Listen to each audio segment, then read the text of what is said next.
문화일보 애청자 여러분 반갑습니다. 정충신의 밀리터리 카페의 국방 전문기자 정충신입니다.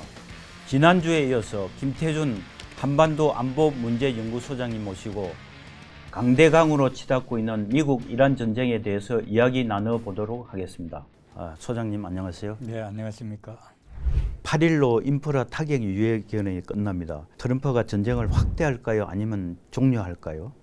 네, 제가 이 시점에서 전쟁이 확대될 가능성이 높다 이렇게 말씀을 드릴 수 있습니다. 왜냐하면 이란과 미국이 서로 강대강으로 협상 조건을 걸면서 맞대항을 하고 있는데 여기에서 하나 더 변화 요소가 더 추가가 됐습니다. 이것이 뭔가 하면은 미국이 이번에 F-15 실종 조종사를 이란 본토에서 아주 복잡한 작전을 통해서 성공적으로 구출했습니다. 그래서 트럼프는 미국의 작전 능력이 전 세계에서 넘버원이다 이런 자부심을 갖게 되었고, 이란 측에서 보면은 F-15를 격추시켰고 A-10 공격기를 격추시켰습니다.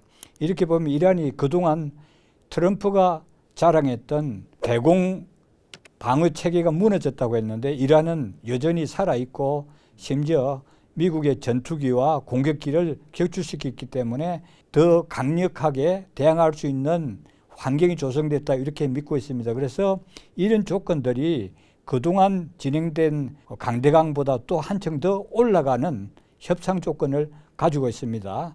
그런 측면에서 보면은 이 상황을 아주 적절하게 묘사할 수 있는 타이슨이 유명한 말을 한 적이 있습니다.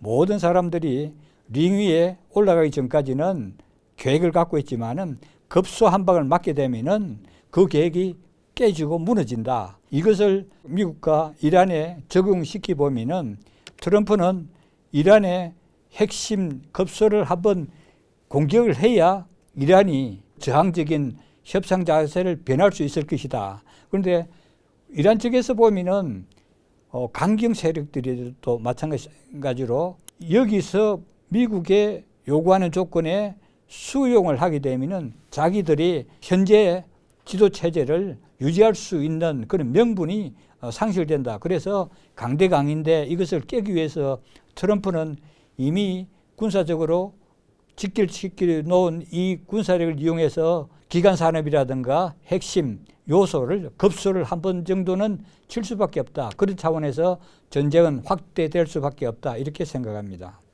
트럼프가 이란의 지옥문을 열겠다, 석기 시대로 되돌리겠다고 그렇게 선언을 했는데 과연 이란이 지옥문을 열 그런 가능성이 있을까요? 예를 들면 발전소를 타격한다든지 앞으로 어떻게 전황이 전개될 것으로 보십니까? 네, 지금 미국과 이란이 강대강으로 맞붙고 있습니다. 조금 전에 말했듯이 미국은 이란에 급소를 한 방 줘야 이 강력한 저항 의지를 굴복시키고 협상장에서 미국이 원하는 대로 협상을 할 수 있는 조건이 되는 겁니다. 예컨대 석기 시대로 이렇게 폐기시킨다는 것은 석기 시대가 뭘 의미합니까? 전기가 없는 깜깜한 어둠의 세상.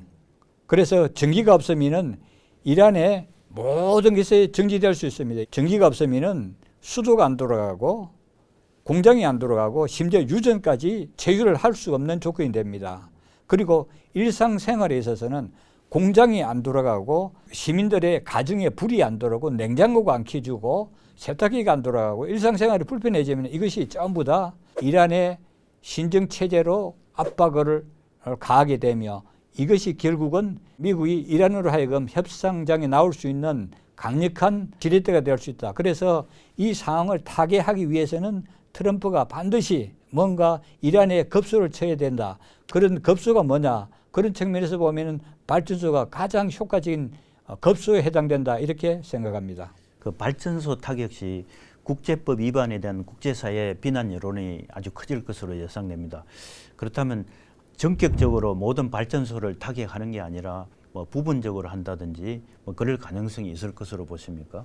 물론 이 공격할 때 국제법을 준수할 수밖에 없습니다. 그러나 트럼프식으로 보면은 지금은 이란을 공격할 때도 국제법을 이미 위반했다고 생각됩니다. 그래서 트럼프가 발전소를 공격할 때는 이렇게 이야기를 할 수 있습니다.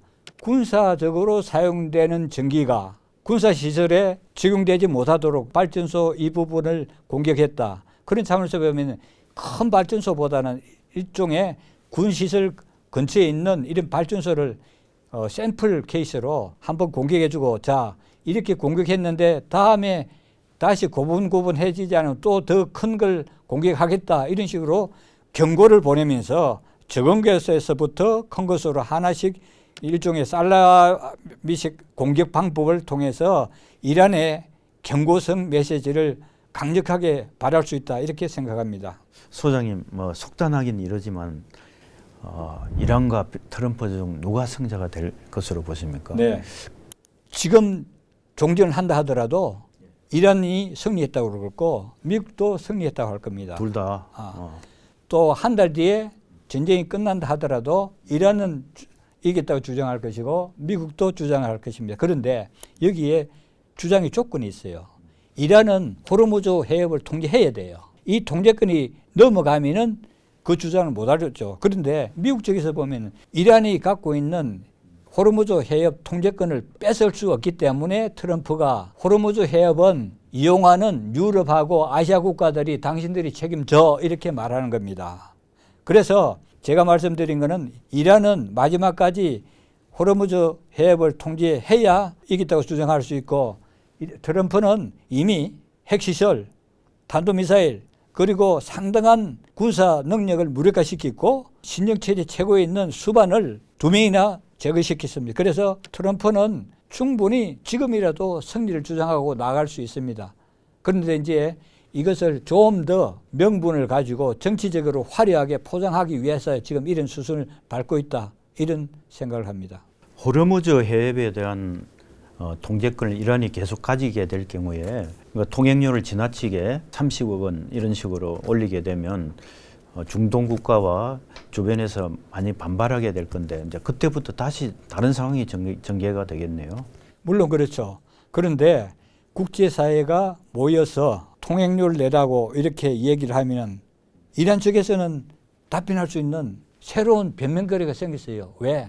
보다시피 우리는 미국하고 전쟁을 해서 우리는 이 정도 피해를 받았어. 따라서 당신들 국제사회에서 여기는 자연수로라고 말하지만은 아니야. 우리는 해협에 대한 통제권을 확보하기 위해서 우리는 이런 희생을 치렀기 때문에 우리는 이 희생을 다시 재건 사업으로 돌려야 되기 때문에 통행료가 필요해. 이렇게 말하면은 또 서로 다른 주장이지만은 당장 급한 게 누구냐면은 원유를 가지고 와야 되는 국가이기 때문에 여기서는 제2의 3의 논쟁거리가 되고 또 이것이 다시 또 국제적인 분쟁의 씨앗이 될 수도 있는 그런 가능성이 있습니다. 오늘은 김태준 소장님 모시고 미국 이란 전쟁 상황과 앞으로 전망에 대해서 이야기 나눴습니다. 감사합니다. 감사합니다.